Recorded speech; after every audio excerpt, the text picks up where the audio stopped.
Okay, let's talk through today's assignment together a little because this assignment is really similar to how your next test will be. The questions will be challenging and wordy.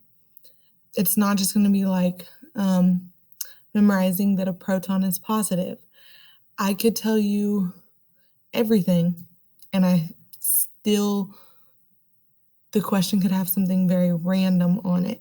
Um, so, for example, one of the things that we are talking about today is long and short term environmental changes. Well, there's tons of those. So, I have no idea what long or short term change will be asked on your STAR test.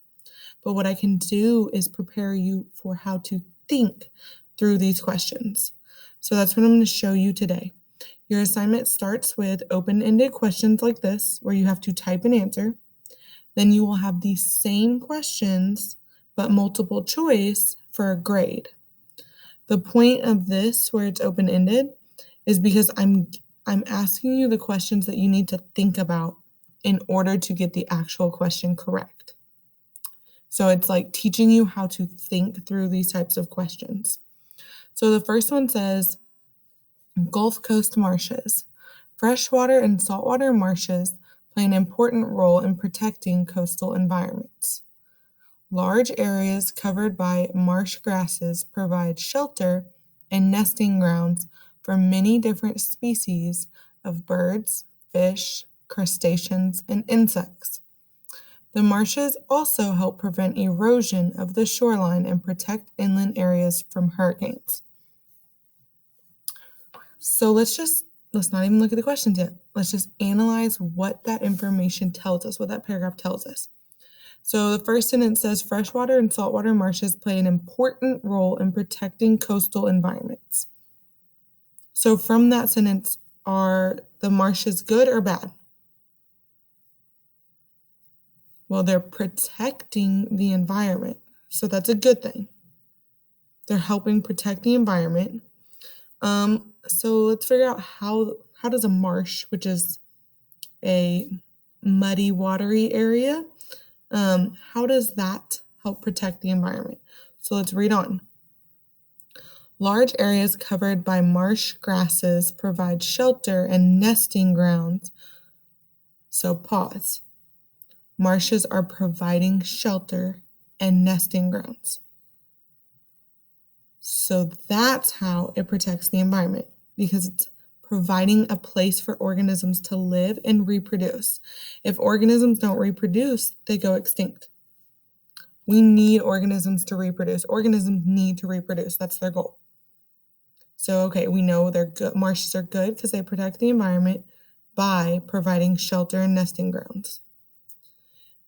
And then it says the marshes also help prevent erosion of the shoreline. So they are also good because they prevent erosion of the shoreline. What is erosion? Y'all know that from 7th grade. So the marshes help. It's because they are grassy, and so they hold the sand and the coast together, the shore. So therefore, it's not eroded away as easily. So they help prevent that. That's awesome. And they protect inland areas from hurricanes. All right, we know if something protects from hurricanes, that's great. So we know multiple good things about marshes. So your questions is, why are they important? We just said a bunch of reasons why they're important. They protect the environment. They provide shelter and nesting grounds. They prevent erosion, and they protect areas against hurricanes. If these marshes no longer existed, how would the environment be affected? So I'm not going to say the answer to that. I want you to think about it. Think about the good things that the marshes do. How would those organisms or how would those things be affected if there was no more marshes? If the marshes help prevent erosion of the shoreline, what will happen if they are not there? If the marshes provide a place for nesting, what happens if it's not there? Make sure that you answer in complete sentences and think as critically about this as you can. Okay, number 2.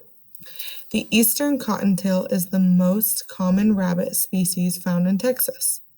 These rabbits have brown or gray coats with a white belly and white tail. Eastern cottontail rabbits can be found in almost every ecoregion of Texas and prefer to live in an area with plenty of small shrubs and bushy plants.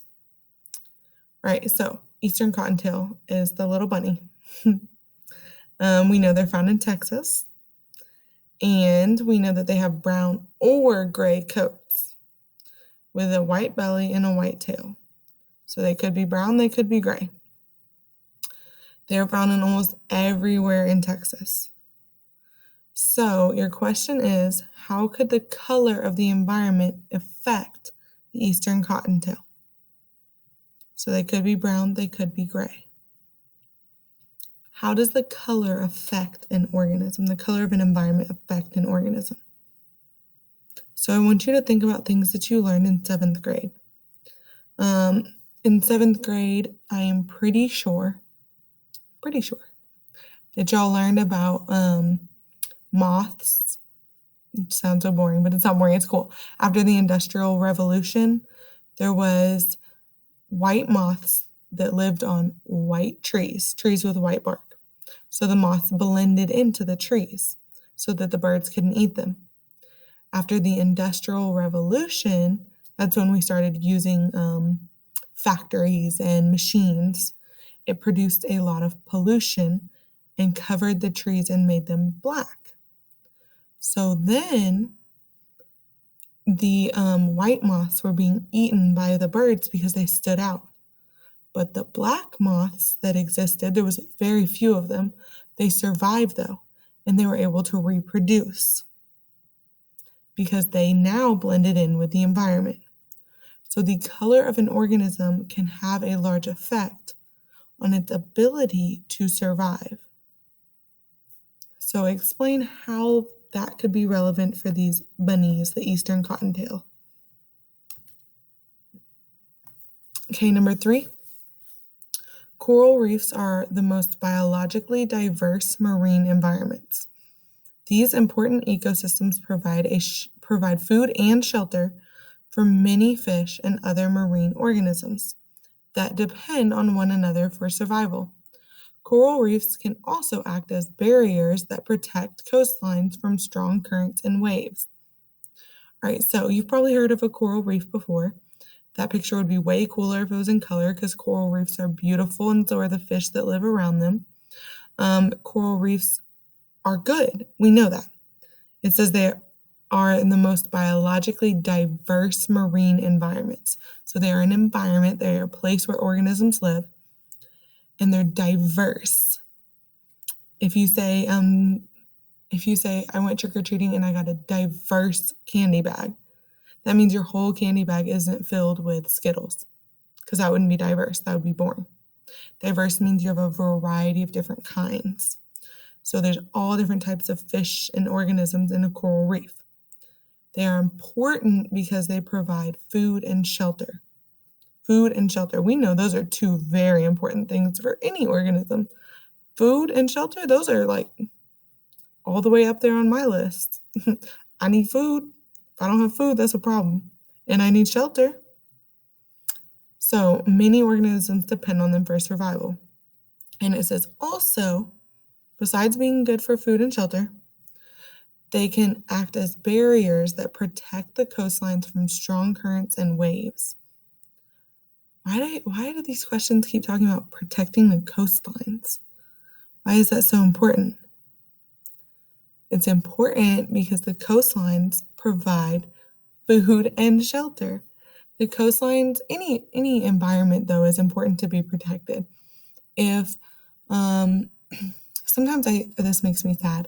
I think about there's places around here where you will see deer cross the street, or maybe you see them as you're driving past the road, or maybe you see one that's been hit.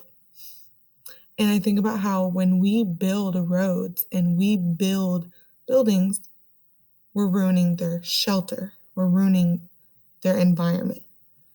It's being destroyed, it's being taken from them. So they have less and less environment. And look what happens. They now try to run across the road and they get hit and they die. So if strong waves come through and they erode away the coast, that's taking organisms shelter. When I say that we're taking the deer shelter, we're taking way more than just the deer. That's just something that I think of because I see them. There's tons of other organisms out there around, even just right around here, like hogs, wild hogs, rabbits, all different types of things that shelter is being taken away. So it would be the same thing for the coast. Animals are losing their habitat. So your question is, based on the information above, in what ways do coral reefs benefit the environment? So look at what, or rewatch or reread that little paragraph. What ways, that means you need more than one way, that a coral reef is beneficial to the environment. It needs to be a complete sentence. And don't just type 2 words. The point is for you to think critically. Okay, last one. Oh, we have a graph, a chart. STAAR Test loves graphs and charts, so it's better that you go ahead and learn how to read them now, how to analyze them. So your question says hydrangeas. And if you don't know what that word means, cool, you don't need to know. You don't need to know. Don't lose your whole everything. Don't lose your mind if you don't know what one word in a question means. Because look, it's going to tell us. Hydrangeas are flowering shrubs that grow naturally in the eastern United States. So they're shrubs that grow in the eastern U.S. and are often planted in gardens. The color of the hydrangea flower is determined by the soil composition. So the color is determined by what the soil is made of. You know that soil is made of different things. So when the soil is slightly acidic, which means a pH less than 7, I don't know what that means, but it means something important, hydrangeas will produce blue flowers. When the soil is more alkaline, which pH greater than 7, hydrangeas will produce pink flowers. So do not give up on this question right away because you don't know what acidic or alkaline or pH means. It's not a reason to give up. You know that whatever pH means, if it's greater than 7, if it's less than 7, there'll be blue flowers. If it's greater than 7, there will be pink flowers. So regardless of what that means, you already know that. So then it says the graph below shows the colors of flowers found each year on 500 hydrangea plants in a state park. So let's look at our graph. You always read the title. Hydrangea flower color over a 10-year period. You look at your axis. The bottom is year. And then we have number of plants with the same color flowers. The lighter symbol with a circle is pink. The darker is blue. So let's just look at what we see happening. We see that the pink flowers are they increasing or decreasing over time? They start at 300. By the end of this graph, by 2010, they're at 100. So they're decreasing. Let's look at blue flowers. In 2001, there was 200. In 2010, there was 400. So they're increasing. So your questions say, describe how the flower population has changed since 2001. Well, I just did that. We just said how they have changed. But now you have to think critically. Because after you describe how they changed, you have to say, what is one possible explanation for this change? So it's asking you what would cause the number of blue flowers to increase and the number of pink flowers to decrease. Go back to your reading and look at what causes flowers to be blue, what causes flowers to be pink. The more effort you put into these questions, the more you will get out of it. If you type a little 3-word sentence, you're not getting anything out of it. If you think critically and say as much as you can, you are getting something out of it. If you want to be successful on this next test, you need to trust me. Go back and check your answers and make sure that you really thought hard on each answer. If you didn't think hard, you didn't do it right. Because on the test, you're going to have to think hard. Y'all got this.